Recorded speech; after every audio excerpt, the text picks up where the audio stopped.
Bienvenue sur Africa 24 dans cette nouvelle édition du Non-Stop Info. Voici les titres de l'actualité. La classe politique burundaise se prépare en vue des élections de 2020.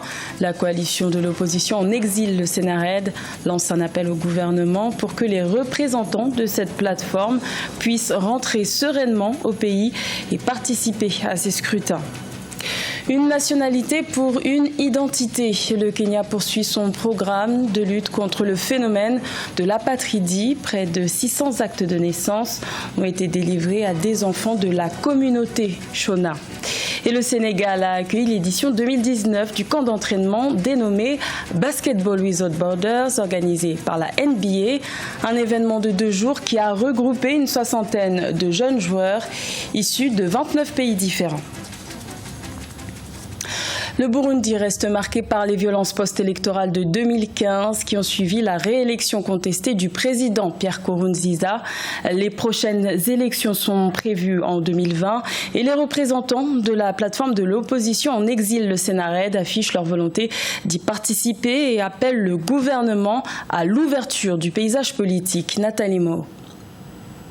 Les opposants burundais en exil veulent se présenter aux élections en 2020 dans leur pays. Le Conseil national pour le respect de l'accord d'Arusha, Sénarède, tend ainsi la main au gouvernement pour une ouverture de l'espace politique à l'opposition. La plateforme plaide pour le retour de ses membres installés à l'étranger et la tenue des pourparlers avec le pouvoir. Il y en a qui ont analyser la situation et qui ont préféré regagner le Burundi. S'ils parviennent à regagner le Burundi, ils vont avoir des problèmes comme nous qui sommes restés parce qu'il y a le verrouillage du processus. Si les membres du Sénarède installés au Burundi montrent des signes de relâchement quant au respect du pacte d'Arusha, une frange radicale du groupe politique rejette l'initiative. Pourtant, le gouvernement se dit prêt à assurer toutes les garanties de sécurité pour le retour des opposants exilés. Un appel lancé par le gouvernement lui-même.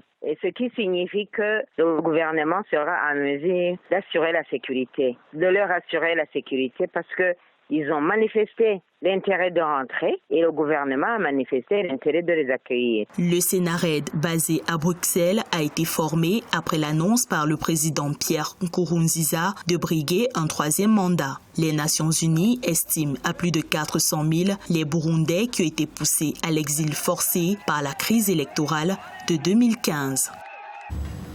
Bonne performance économique en Côte d'Ivoire. Le pays fait figure de bon élève en matière de création de richesses avec une croissance économique de 7% en 2019. Un élément que n'a pas manqué de souligner le président Alassane Ouattara lors d'un entretien accordé à la télévision nationale le 7 août à l'occasion du 59e anniversaire de l'indépendance du pays. Ange Noménio. La Côte d'Ivoire a fait d'énormes progrès en matière de croissance économique depuis sa sortie de crise en 2010. Ce succès économique, avec une croissance soutenue d'environ 7% du produit intérieur brut par an, a été porté par les cours élevés du cacao jusqu'en 2015 et d'importants projets d'investissement. Il faut continuer de faire en sorte que l'investissement privé soit le moteur de la croissance. Et c'est le cas aujourd'hui. Que les investisseurs aient confiance en notre pays. Et c'est le cas aujourd'hui. Et avec ça, nous continuerons avec des taux de croissance de 7%. Pendant 8 ans, nous avons eu des taux de croissance d'à peu près 8 à 9%. Et c'est pour cela que le produit intérieur brut, c'est-à-dire la richesse nationale, a doublé. L'année 2016 a connu un tournant préoccupant pour le secteur cacaoyer de la Côte d'Ivoire. En effet, le prix a dévissé de 35%, affectant fortement la première ressource du pays. Le début de l'année 2018 a vu une embellie sur le marché du cacao, portant les cours à la hausse. Ce qui est important, c'est de nous assurer que les personnes qui produisent nos produits agricoles, les paysans, soient bien rémunérés. Et c'est ce qui explique cet accord que nous avons développé avec le Ghana pour assurer un prix minimum donc à nos paysans. Je veux qu'on revienne au prix de 1 000 francs que nous avons connu en 2015. Les perspectives économiques de la Côte d'Ivoire demeurent favorables avec une croissance du produit intérieur brut réel de 7% en 2019 et de 6,9% en 2020. Près de 10 millions de personnes sont considérées comme apatrides dans le monde. Au Kenya, ce sont plus de 18 000 personnes qui seraient sans aucune nationalité. Les autorités kenyanes ont donc décidé de lutter contre ce vide bureaucratique qui restreint l'accès aux soins, à l'éducation et aux services publics en délivrant des centaines d'actes de naissance. Siamlo Victoria Seji. Ils sont désormais reconnus citoyens kenyans. Ces 600 enfants de la communauté apatride Shona au Kenya ont récemment reçu un acte de naissance pour la première fois. Installés depuis 1960, les Shona disposaient de passeports rhodésiens et étaient enregistrés comme sujets britanniques. Mais après l'indépendance en 1963, ils n'ont pu se faire reconnaître dans le délai de 2 ans imparti. J'avais de très grands espoirs, mais je n'avais jamais imaginé que ce jour viendrait et que nous serions aussi heureux que nous le sommes aujourd'hui. Ce jour a apporté tellement de bonheur et cela montre qu'il y a des progrès et qu'un grand pas a été fait ici. Ce certificat est pour eux un passeport, est une immense opportunité. Eux qui, sans preuve de nationalité, ne bénéficiaient d'aucun droit de citoyenneté. Le fait d'avoir de grandes communautés d'apatridis mine en réalité les objectifs sociaux globaux. Vous ne pouvez pas atteindre les objectifs de développement que vous visez si des couches de la population n'accèdent pas à la nationalité. Je crois maintenant que le gouvernement s'engage sincèrement car il a pris conscience qu'il a beaucoup à gagner.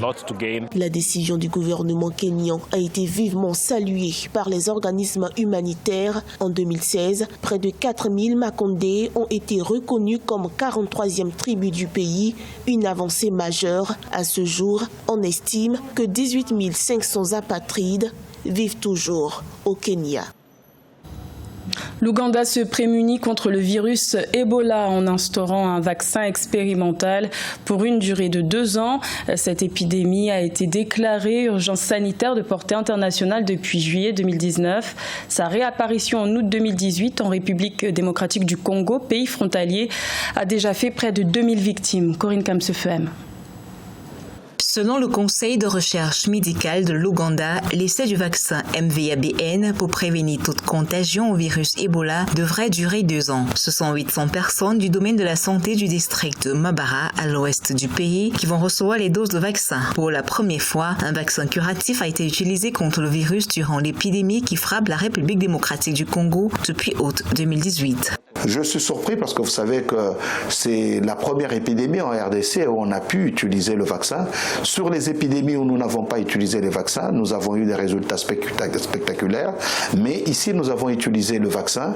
On se rend compte que l'épidémie est en train de continuer, mais il faut nuancer cela parce que ce n'est pas tout le monde qui a été vacciné. Espérons que ce vaccin est efficace et pourra continuer à protéger les personnes à travers le monde. Le déclenchement en août 2018 d'une énième crise d'Ebola en République démocratique du Congo a mis les autorités ougandaises en alerte. Le système de surveillance aux frontières a été renforcé. Passé cette phase de crise, l'Ouganda s'investit dans la prévention. Cela passe aussi par la sensibilisation des populations dont le rôle est primordial dans la lutte contre la maladie. Ebola, c'est une maladie qui est contrôlée par la communauté.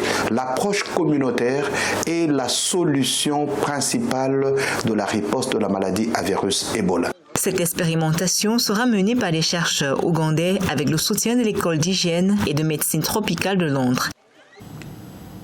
Basketball Without Borders ou encore Basketball sans frontières, c'est l'événement que le Sénégal a accueilli du 28 au 31 juillet. Un projet élaboré par la NBA et la FIBA pour initier une soixantaine de jeunes de moins de 17 ans au basketball de haut niveau. Philomène Tiné, Marcel Farbamaoun. Cette année, le Sénégal abrite l'événement Basketball Without Borders, organisé annuellement par la NBA et la Fédération internationale de basketball FIBA. Lors des camps d'entraînement organisés à cet effet, le prix du joueur le plus précieux a été décerné à Binta Diatta, âgé de 16 ans. Ces séances lui ont permis de perfectionner ses compétences en dribble, en tir et en défense. D'abord, je veux jouer dans mon équipe nationale au Sénégal et un jour je veux rejoindre la WNBA. Je veux jouer aux Olympiques, j'ai beaucoup de rêves.